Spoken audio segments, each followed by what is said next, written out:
நீங்கள் ஜாப் தேடிட்டு இருக்கீங்க அப்படி இல்லைன்னு சொன்னால் உங்கள்கிட்ட ஒரு பிஸ்னஸ் ஒன்று இருக்குன்னு சொன்னால் இந்த வீடியோ ஃபுல்லாக பாருங்கள். ஏன் டிஜிட்டல் மார்க்கெட்டிங் ஸ்கில்லுங்கிறது ஒரு அத்தியாவசியமானது, ப்ளஸ் இது சம்மந்தமான மேலது டீட்டெயில்ஸ் எங்கே இருக்குன்னு சொல்லி எல்லா விஷயத்தையுமே இந்த வீடியோவில் சொல்லுங்கள். ஸோ அந்த வீடியோவை ஃபுல்லாக பாருங்கள். டிஜிட்டல் மார்க்கெட்டிங் உங்களுக்கு ஆல்ரெடி தெரிஞ்சிருக்குன்னு சொன்னால் நீங்கள் யோசிக்கலாம், டிஜிட்டல் மார்க்கெட்டிங் பிஸ்னஸ்களுக்கு தேவைப்படுறது ஓகே, ஆனால் நான் ஜாப் தேடிட்டு இருக்கேன்னு சொன்னால் எனக்கு என்னது டிஜிட்டல் மார்க்கெட்டிங் சொல்லி நீங்கள் யோசிக்கலாம். எஸ், தேவை. நீங்கள் டிஜிட்டல் மார்க்கெட்டிங்கில் மட்டும் இல்லை, நீங்கள் என்ன ஃபீல்டில் ஜாப் தேடுறேன்னு சொன்னாலும் நீங்கள் டிஜிட்டல் மார்க்கெட்டிங்கில் ஒரு சின்ன ஒரு குட்டி அளவுக்காவது நீங்கள் மாஸ்டர் ஆகிருக்கணும். மாஸ்டர் ஆகிருப்பீங்கன்னு சொன்னால் உங்களுக்கு ஈஸியாக ஃபாஸ்ட்டாக ஜாப் கிடைக்கும். எப்படின்னு சொல்லி தான் இந்த வீடியோவில் சொல்ல போகிறேன். உங்களுக்கு டிஜிட்டல் மார்க்கெட்டிங் வழங்குன்னு சொன்னால் ட்ரெடிஷனல் மார்க்கெட்டிங்னா என்ன, டிஜிட்டல் மார்க்கெட்டிங்னா என்ன, ரெண்டு கிடையாது வித்தியாசம் உங்களுக்கு வழங்க. ட்ரெடிஷனல் மார்க்கெட்டிங் சொன்னால் டிவியில் ஆட் கொடுக்குறது, அப்படிலாட்டி நியூஸ் பேப்பரில் ஆட் கொடுக்குறது, அப்படிலாட்டி பில் போர்டுகள், பெரிய போர்டுகளில் வீடு பெரிய அப்பார்ட்மெண்ட்டுகளுக்கு மேலே வச்சு அதில் பெரிய ஆட் கொடுக்குற, அப்படிலாட்டி அப்பார்ட்மெண்ட்ஸில் லிஃப்ட்டில் ஆட் கொடுக்குற, இதெல்லாம் பார்த்தீங்கன்னு சொன்னால் ட்ரெடிஷனல் மார்க்கெட்டிங். டிஜிட்டல் மார்க்கெட்டிங்னு சொன்னால் நிறைய இருக்குது. ப்ளாக் போஸ்ட்டுகள் எழுதுகிற, என்ன மாதிரி இந்த மாதிரி கண்டென்ட், ஆர்கானிக் கண்டென்ட் க்ரியேட் பண்ணுற சோஷியல் மீடியாக்களில், அது வீடியோ கண்டென்ட்டாக இருக்கலாம், ஃபோட்டோ கண்டென்ட்டாக இருக்கலாம், அப்படி இல்லாட்டி க்ரையோசோல் போஸ்ட்டாக இருக்கலாம். அப்படி இல்லைன்னு சொன்னால் இந்த சோஷியல் மீடியாக்களுக்கு பே பண்ணி பெய்ட் அட்வர்டைஸ்மெண்ட்ஸை ரன் பண்ணுறது. அப்படி இல்லைன்னு சொன்னால் மல்டிபிள் கண்டென்ட் க்ரியேட்டர்ஸை ரீச் பண்ணி இன்ஃப்ளூயன்சர் மார்க்கெட்டிங் செய்கிறது. இப்படி நிறைய கேட்டகரி இருக்குது ஜஸ்ட் டிஜிட்டல் மார்க்கெட்டிங்கில் மட்டும். அநேகமாக டிஜிட்டல் மார்க்கெட்டிங்னா அட்வர்டைஸ்மெண்ட் ரன் பண்ணுறேன்னு மட்டும் நினைச்சிட்டீங்க. நிறைய விஷயம் இருக்குது. ஒரு பிஸ்னஸ் பார்த்தீங்கன்னு சொன்னால் இந்த ரெண்டு வகையிலேயே மார்க்கெட்டிங் பண்ணிக்கொள்ளலாம். ஆனால் இப்போ பார்த்தீங்கன்னு சொன்னால் நிறைய பிஸ்னஸ்கள் கிட்டத்தட்ட 80 to 90% மார்க்கெட்டிங் பட்ஜெட்டை டிஜிட்டல் மார்க்கெட்டிங்கில் தான் கொண்டு வராங்க. ட்ரெடிஷனல் மார்க்கெட்டிங்கில் மிகவும் குறைஞ்ச அளவான பட்ஜெட்டை தான் ஃபோக்கஸ் பண்ணுறாங்க. ஆனால் சில கம்பெனிலாம் 100% டிஜிட்டல் மார்க்கெட்டிங் மட்டுமே ஃபோக்கஸ் பண்ணிகிட்டு இருக்காங்க. முதலாவது ரீச்சை பார்த்தீங்கன்னு சொன்னால் டிஜிட்டல் மார்க்கெட்டிங்கில் குளோபல் ரீச் உங்களுக்கு கிடைக்கும். உலகத்தில் இருக்கிற எந்த மூலைக்கு வேணுனாலும் நீங்கள் உங்களோட ப்ராடக்ட் அண்ட் சர்வீஸை கொண்டு போய் சேர்க்கலாம். ஆனால் நீங்கள் ட்ரெடிஷனல் மார்க்கெட்டிங்கில் போனீங்கன்னா நீங்கள் பில் போர்டை வைப்பீங்கன்னா அந்த ஏரியாவில் இருக்கிறவங்க மட்டும்தான் பார்ப்பாங்க. நியூஸ் பேப்பரில் ஓடிக்கணும்னா அந்த நியூஸ் பேப்பர் எங்கே யாரெல்லாம் வாங்குறாங்களோ அவங்க மட்டும்தான் பார்ப்பாங்க. ஒரு கண்ட்ரியில் மட்டும்தான் பார்ப்பாங்க. அடுத்தது காஸ்ட்டை பார்த்தீங்கன்னு சொன்னால் டிஜிட்டல் மார்க்கெட்டிங்கில் சரியான குறைவு ப்ளஸ் உங்களோட காஸ்ட் எஃபெக்டிவாக இருக்காங்கிறத நீங்கள் ட்ரெக் பண்ணிக்கொள்ளலாம். ஆனால் ட்ரெடிஷனல் மார்க்கெட்டிங்கில் காஸ்ட் சரியான கூட, ஆனால் பார்த்தீங்கன்னு சொன்னால் ட்ரெக் பண்ண முடியாது, ப்ளஸ் ஸ்கேல் பண்ண முடியாது. இப்போ உதாரணத்துக்கு நீங்கள் அட்வர்டைஸ்மெண்ட் வந்து ரன் பண்ணுறீங்க, 4 கேம்பெயின் ரன் பண்ணுறீங்க, அதில் ஒரு கேம்பெயின் நல்லா பெர்ஃபார்ம் ஆகுதுன்னு சொன்னால் மற்ற 3 கேம்பெயினையும் ஆஃப் பண்ணிவிட்டு நல்லா பெர்ஃபார்ம் ஆகிற கேம்பெயினுக்கு மணியை கூடுதலாக ஸ்பெண்ட் பண்ணி அதோட ஆர்ஓஐயை பெட்டராக எடுக்கலாம். ஆனால் நீங்கள் ஒரு பில் போர்டு ஒன்று பெரிய ஒரு பேனர் ஒன்று இங்கே ஒரு இடத்துல வைக்கிங்கன்னா அது நல்லா பெர்ஃபார்ம் பண்ணாலும் சரி பெர்ஃபார்ம் பண்ணாலும் சரி நீங்கள் வச்சதுக்கு கூட அதை ஒன்றும் செய்யலாம். நீங்கள் கொடுத்த பணம் போனது தான். அடுத்தது ஸ்பீட் பார்த்தீங்கன்னு சொன்னால் இன்ஸ்டண்ட்டாக உங்களுக்கு ரிசல்ட்ஸை பார்க்கலாம் டிஜிட்டல் மார்க்கெட்டிங்கில். நீங்கள் ஹெட் ஒன்று ரன் பண்ணிங்கன்னு சொன்னால் 24 ஹவருக்குள்ளே அப்ரூவ் ஆகி அடுத்த செகண்ட் அது உங்களுக்கு ரிசல்ட்ஸ் தர ஆரம்பிச்சிடும். ஆனால் நீங்கள் ட்ரெடிஷனல் மார்க்கெட்டிங் ஒன்று செய்றீங்கன்னா நீங்கள் பில் போர்ட்டை கதைச்சி அதை அவங்க பில் போர்ட்டில் அதை போட்டு அதை எடுத்து அதை எத்தனை பேர் பார்க்காங்க, எத்தனை பேர் அதை பார்த்து வந்திருக்காங்க, அவங்களோட சேல்ஸ் நடக்குதுன்னு சொல்லி எதுவுமே ட்ரெக்கபிள் இல்லை. அடுத்தது சரியான ஸ்லோ. அடுத்தது டேட்டா பார்த்தீங்கன்னு சொன்னால் டிஜிட்டல் மார்க்கெட்டிங்கை ஈஸியாக நீங்கள் ட்ரெக் பண்ணிக்கொள்ளலாம். ஓகே, எவ்வளோ அட்வர்டைஸ்மெண்ட் பட்ஜெட் ஸ்பெண்ட் ஆகிருக்கு, இதுக்கு எவ்வளோ ஆர்ஓஐ வந்திருக்குது, எந்தெந்த இடத்த ரீச் ஆகிருக்குது, யார் எந்த மாதிரியான ஆட்கள் எப்படி எங்கேஜ் பண்ணியிருக்காங்க அப்படி சொல்லி எல்லாத்தையுமே டேட்டாவை ட்ரெக் பண்ணிக்கொள்ளலாம். ஆனால் நீங்கள் டிரெக்ட் ட்ரெக்கிங் வந்து பண்ணிடலாம். இப்போ நியூஸ் பேப்பரில் ஹெட் ஒன்று போட்டிங்க, அந்த ஹெட்டை யார் பார்க்காங்கன்னு சொல்லி யாருக்கும் தெரியா. இப்போ நீங்கள் குட்டி குழந்தைகளுக்கான ஒரு மில்க் பவுடர் ஒன்று விற்கிறாள்னு சொன்னால் நீங்கள் நியூஸ் பேப்பரில் ஹெட் போட்டால் அது குட்டி குழந்தைகள் அம்மாமார் அப்படி இல்லாட்டி அப்பா அம்மார் பார்த்தா பிரயோசனம். ஆனால் அந்த நியூஸ் பேப்பரை எல்லாருமே பார்ப்பாங்க.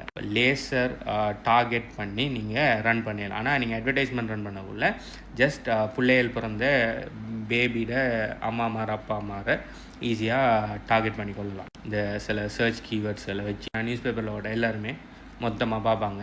அது இது சிங்கிள் இருக்கிறாக்களும் காட்டும், பிள்ளைகள் இல்லாதாக்களுக்கு காட்டும், சும்மா எல்லாருக்குமே காட்டும். ஸோ இதுதான் நார்மலாக ட்ரெடிஷனல் மார்க்கெட்டிங் டிஜிட்டல் மார்க்கெட்டிங் இடையிலான வித்தியாசம். ஸோ இப்போ உங்களுக்கு விளங்கிக்கும் காஸ்ட் எஃபெக்டிவாக லேசர் டார்கெட்டில் இன்ஸ்டன்ட் ரிசல்ட்ஸோட ப்ரூவன் டேட்டாவோட நீங்கள் டிஜிட்டல் மார்க்கெட்டிங் செஞ்சு கொள்ளலாம். ஆனால் இந்த சொன்ன எல்லா விஷயமும் ட்ரெடிஷ்னல் மார்க்கெட்டிங்கில் எல்லாம் நிறைய பிஸ்னஸை டிஜிட்டல் மார்க்கெட்டிங் நோக்கி போயிட்டுருக்காங்க. ஸோ உங்களால் டிஜிட்டல் மார்க்கெட்டிங் செய்ய முடியும்னு சொன்னால் நீங்கள் ஒரு பிஸ்னஸ் ஓனர் இல்லாட்டி என்ன ப்ராடக்ட்டோ சர்வீஸோ செல் பண்ணுறீங்க, அது அஃபிலியேட் மார்க்கெட்டிங்காக செல் பண்ணாலும் சரி, இல்லாட்டி உங்களோட ஓன் ப்ராடக்ட்டை செல் பண்ணினாலும் சரி, உங்களால் டிஜிட்டல் மார்க்கெட்டிங் லேர்ன் பண்ணி செய்ய முடியும்னு சொன்னால் உங்களுக்கு ரிசல்ட்ஸை குயிக்காக பார்க்கலாம். உங்களோட ஆல்ரெடி நடந்துட்டு இருக்கிற சேல் 10x 100xன்னு சொல்லி போகிறதுக்கு சான்ஸ் இருக்குது. அப்படி இல்லை உங்களோட ஓன் ப்ராடக்ட் ஒன்று இல்லைன்னு சொன்னால், ஓன் ப்ராடக்ட்டோ சர்வீஸோ இல்லைன்னு சொன்னால், இந்த டிஜிட்டல் மார்க்கெட்டிங் ஸ்கில்லை நீங்கள் லேர்ன் பண்ணுவீங்கன்னு சொன்னால், நீங்கள் இந்த மாதிரியான கம்பெனிஸ்களுக்கு நீங்கள் போய் இந்த உங்களோட டிஜிட்டல் மார்க்கெட்டிங் சர்வீஸ்களை நீங்கள் அட்வர்டைஸ்மெண்ட்ஸ் ரன் பண்ணி கொடுக்கலாம். கண்டென்ட் க்ரியேஷன் ஏஜென்சி மாதிரி ரன் பண்ணி கண்டென்ட் செஞ்சு கொடுக்கலாம். அது நீங்கள் செய்யறதுல ஏஐ வச்சு செய்யலாம். அப்படி இல்லைன்னு சொன்னால் அஃபிலியேட் மேனேஜர் ஆகி நிறைய அஃபிலியேட்ஸ் எடுத்து கொடுக்கலாம் அந்த கம்பெனிக்கு. அப்படி இல்லைன்னு சொன்னால் நீங்கள் எஸ்சிஓ அதுகளை படித்து நீங்கள் ப்ளாக்குகள் எழுதி அவங்களோட வெப்சைட்டை எஸ்சிஓ ஆப்டிமைசேஷன் பண்ணி ரேங்க் பண்ணி ஆர்கானிக் டிராஃபிக் எடுத்து கொடுக்கலாம். இப்படின்னு சொல்லி நீங்கள் இந்த டிஜிட்டல் மார்க்கெட்டிங்கை லேர்ன் பண்ணி பிஸ்னஸ்களுக்கு ஹெல்ப் பண்ணுறது மூலம் அதுக்கு ஒரு சர்வீஸ் ஃபீஸ் வந்து மந்த்லி இல்லாட்டி ஒன் பேமெண்ட் அப்படிலாம் நீங்கள் செஞ்சு கொடுக்குற வேலைகளுக்கு ஏற்ற மாதிரி நீங்கள் பேமெண்ட்டில் வாங்கிக்கலாம். அப்படி இல்லை எனக்கு டிஜிட்டல் மார்க்கெட்டிங் ஃபீல்டில் ஜாப் மாதிரி செய்கிறதுக்கு இன்ட்ரெஸ்ட் இல்லை, இல்லாட்டி என்ன ப்ராடக்ட் சர்வீஸை செல் பண்ணுறதுக்கு இன்ட்ரெஸ்ட் இல்லை, நான் வேற ஒரு ஜாப் ஒன்று தேடிட்டேன்னு சொன்னால் உங்களுக்கு டிஜிட்டல் மார்க்கெட்டிங் தேவை. டிஜிட்டல் மார்க்கெட்டிங் தான் சிம்பிள் கான்செப்ட் தான். ஒரு பையரையும் செல்லரையும் இணைக்கிற பாலம் தான் இந்த டிஜிட்டல் மார்க்கெட்டிங். பையர் பார்த்தீங்கன்னு சொன்னால் அவர்கிட்ட ஒரு பொருள் ஒன்று வாங்குறதுக்குரிய கெப்பாசிட்டி இருக்கும், ப்ளஸ் ஒரு பொருள் ஒன்று தேடிட்டு இருப்பார். செல்லரை பார்த்தீங்கன்னு சொன்னால் அவர்கிட்ட அந்த சேம் பொருள் இருக்கும், அவர் பொட்டென்ஷியல் பையரை தேடிட்டு இருப்பார். ஸோ டிஜிட்டல் மார்க்கெட்டிங்கை செய்கிறது மூலம் அந்த சரியான பையரையும் சரியான செல்லரையும் கனெக்ட் பண்ணுற விஷயம் தான் அது. இப்போ நீங்கள் ஜாப் தேடிட்டீங்கன்னு வைங்க, அது நீங்கள் என்ன ஜாப் பண்ணாலும் நீங்கள் இன்ஜினியரிங் ஜாப் தேடலாம், இல்லாட்டி இது சாஃப்ட்வேர் இன்ஜினியரிங், இல்லாட்டி சிவில், அப்படி இல்லைன்னு சொன்னால் ஐடி, குவான்டிட்டி சேவரிங், என்ன ஜாப் பண்ணாலும் நீங்கள் தேடிட்டு இருக்கலாம்.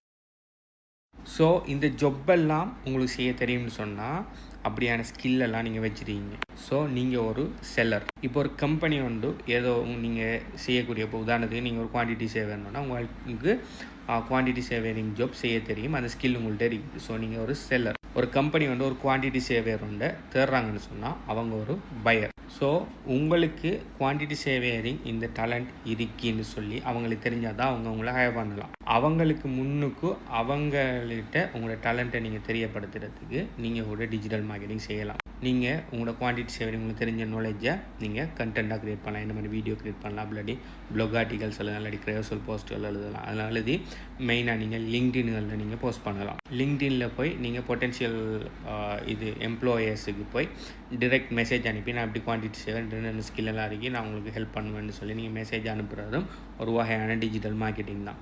நீங்கள் கண்டென்ட்டில் லிங்க்டினில் நீங்கள் போய் குவான்டிட்டி ஷேரிங் சம்மந்தமான நிறைய போஸ்ட்டுகள் க்ரியேட் பண்ணீங்க, லிங்க்டின் போஸ்ட்டு க்ரியேட் பண்ணீங்க, ஃபோட்டோஸ் பண்ணீங்க, அப்படி வீடியோஸில் க்ரியேட் பண்ணக்குள்ளே உங்களோட போஸ்ட்டுகள் உங்களோட பொட்டென்ஷியல் எம்ப்ளாயர்ஸை போய் ரீச் பண்ணக்குள்ளே அவங்க உங்கள்ட்ட வந்து இப்படி ஒரு ஜாப் பண்ணிங்க நீங்கள் செஞ்சு தருவீங்களா, கான்ட்ராக்ட் பேசிஸ் செய்த ஃபுல் டைம் எம்ப்ளாய்மெண்ட் சொல்லி உங்களுக்கு ஜாப் தரதுக்கு நிறைய சான்ஸ் இருக்குது. ஸோ டிஜிட்டல் மார்க்கெட்டிங்கிறது ஒரு பிஸ்னஸ் ஓனர் பிஸ்னஸ் பண்ணுற ஆள் தான் செய்யணும். அப்படி டிஜிட்டல் மார்க்கெட்டிங் ஏஜென்சியோ டிஜிட்டல் மார்க்கெட்டிங் ஜாப் ஒன்று தர ஆள் தான் செய்யணும் இல்லை. நீங்கள் எந்த ஜாப் தரீங்கன்னு சொன்னாலும் உங்களுக்கு கட்டாயம் டிஜிட்டல் மார்க்கெட்டிங்கிற விஷயம் தேவை. HBU கம்யூனிட்டியில் இந்த டிஜிட்டல் மார்க்கெட்டிங்கில் ஒரு பார்ட்டான அஃபிலியேட் மார்க்கெட்டிங்கிற கேட்டகரியை நாங்கள் ஒரு கோச்சிங் ப்ரோக்ராமாக நாங்கள் டீச் பண்ணிகிட்டு இருக்கிறோம். உங்களுக்கு டிஜிட்டல் மார்க்கெட்டிங்கில் இன்ட்ரெஸ்ட் இருக்குது, ஆனால் உங்களோட பெரிய அளவில் ஸ்டார்ட் அப் காஸ்ட்டுகள் இல்லை, இன்வெஸ்ட் பண்ண முடியாது, அதே மாதிரி உங்களோட ஓன் ப்ராடக்ட்டும் சர்வீஸோ உங்களோட ஓனாக க்ரியேட் பண்ணுறதுக்கு இப்போதைக்கு இல்லைன்னு சொன்னால் நீங்கள் அஃபிலியேட் மார்க்கெட்டிங்கை ஈஸியாக ஸ்டார்ட் பண்ணிக்கொள்ளலாம். டிஜிட்டல் மார்க்கெட்டிங்கில் ஒரு பேசிக் அது ஒரு ஃபஸ்ட் ஸ்டெப் மாதிரி ஒரு விஷயம் தான் அஃபிலியேட் மார்க்கெட்டிங். இன்னொரு ஆளோட ப்ராடக்ட்டோ சர்வீஸோ உங்களோட டிஜிட்டல் மார்க்கெட்டிங் எஃபர்ட்டை பாவிச்சு நீங்கள் சேல்ஸ் எடுத்து கொடுப்பீங்கன்னா அவருக்கு அந்த ப்ராடக்ட் அண்ட் சர்வீஸுக்கு சேல்ஸ் நடக்கக்குள்ள அந்த product and sales service owner உங்களுக்கு ஒரு குறிப்பிட்ட பர்சன்டேஜில் கமிஷன் வந்து தருவார். ஸோ டிஜிட்டல் மார்க்கெட்டிங்கில் ஒரு ஃபர்ஸ்ட் ஸ்டெப் மாதிரி தான் இது. அது மட்டும் இல்லாமல் நாங்கள் மோனடைஸ் அட்டென்ஷன், கிரிப்டோ, ஏஐன்னு சொல்லி நிறைய விஷயத்தை எங்கள் HBU கம்யூனிட்டியில் நாங்கள் டீச் பண்ணிகிட்டு இருக்கிறோம். ப்ளஸ் இந்த HBU கம்யூனிட்டிக்குள்ளே இருக்கிறாங்களுக்கு கண்டினியூஸாக லைவ் Q&A நடக்கும். கண்டினியூஸாக நான் லைவில் வந்து அதில் இம்ப்ளிமெண்ட் பண்ணி காட்டுவேன் நிறைய விஷயத்தை. ப்ளஸ் உங்களுக்கு இருக்கிற டவுட்ஸ்களையும் நான் கிளியர் பண்ணுவேன். ஸோ இந்த HBU கம்யூனிட்டி சம்மந்தமான மேலதிக டீட்டெயில்ஸ் வேணும்னு சொன்னால் டிஜிட்டல் மார்க்கெட்டிங், அஃபிலியேட் மார்க்கெட்டிங் சம்மந்தமாக மேலதிக டீட்டெயில்ஸ் நீங்கள் தெரிஞ்சவங்கள நீங்கள் நினைப்பீங்கன்னு சொன்னால் நீங்கள் இந்த வீடியோ பார்க்க டைம் இந்த வீடியோ எத்தனை லைக்கிறீங்கிறத கீழே கமெண்ட் பண்ணுங்கள். சம்மந்தமான மேலதிக டீட்டெயில்ஸ் எங்கே இருக்குங்கிற மேலதிக டீட்டெயில்ஸ் தான் இருக்கும். பை.